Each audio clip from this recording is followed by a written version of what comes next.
Edit a framework. Click Edit beside the framework name. A pop-up shows every step you've selected. Select checkboxes to add items or clear them to remove.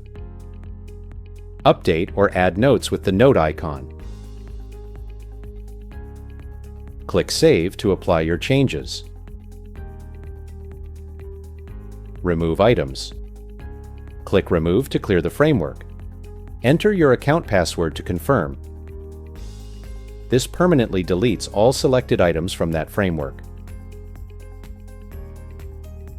Download your framework.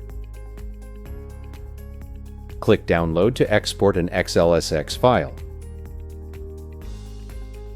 Open it in Excel or any compatible spreadsheet tool.